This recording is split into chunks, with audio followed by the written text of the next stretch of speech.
TGL started since the last time that we were together. I'm curious what you guys thought about TGL. Right? Was it what you expected? Do you think that this is different enough that it's going to find its footing in the world of golf? And more. By the way, Dom, did you do a question of the day today?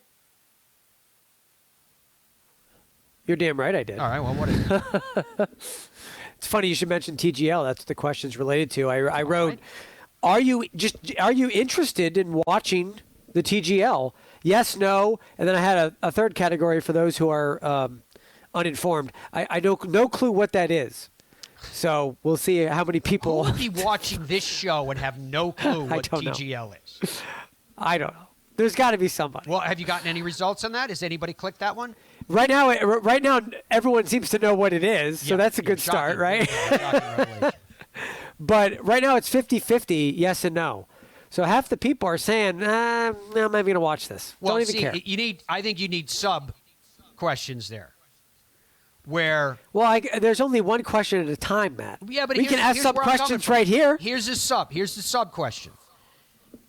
If someone said, meh, okay, is that because you needed to see something else? Are they going to, tweak something to make it a little bit better? I'll give you an example of what I'm talking about. You're inside, I think it's 50 feet, if I'm not mistaken. If they go to the green? I think it's inside. 50 yards, is it? 30. No, I think it's 30 yards. 30 yards, whatever. Let me see if I can look that up. But yeah, I think it's 30 yards. But they go to a green complex with real sand in the bunkers. Andrew can get stuff. Andrew, we have renderings so we can show people a little bit more specifically what Matt's talking. Keep going, Matt. Right? But the putting surface itself, this is what I was getting at. The putting surface itself has all of these, I'll call them lily pads, these hydraulic lily pads under it that they can move the green so they can actually change the break for these different holes. Okay, fine. So one of the things that I noticed is that when the players were chipping, these are the best in the world, and they get used to the ball releasing when it hits the earth.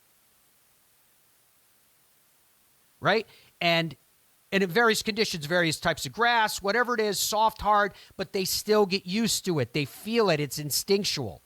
And I noticed that with a wedge in hand at TGL, the ball was coming in, and it was just dead stopping very, very quickly. I could see how often they were thrown off in their judgment of what the ball would normally do when it's hitting Mother Earth versus when it was hitting this artificial green with all of the sub-technology that was in it.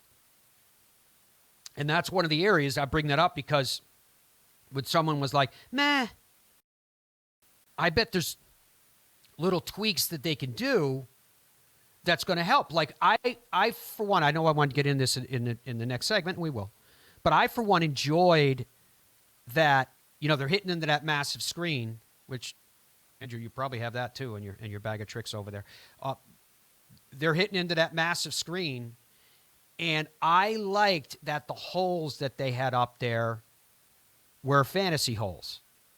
I'd be perfectly fine if they also have like theme nights or theme weeks, I guess it would be, where they were like, oh no, this week we're playing Pebble Beach. Okay, that's cool. I would like that if they're playing Pebble Beach, right? This is all simulated. If they're playing Pebble Beach and they're playing it in, say, a 20-mile-per-hour crosswind from the right, Dom, we know the architect. We know the guy that designed this whole place. Load in some fans there, boys. Let the players feel that wind. You know what I'm saying? And if you're going to do the fantasy holes one, which was fine. I told you, I liked it. If you're going to do those fantasy holes, do some crazy ones. Play a golf hole in the moon, but do a hole on top of a mountain. Just pretend that Pete Dye designed every course.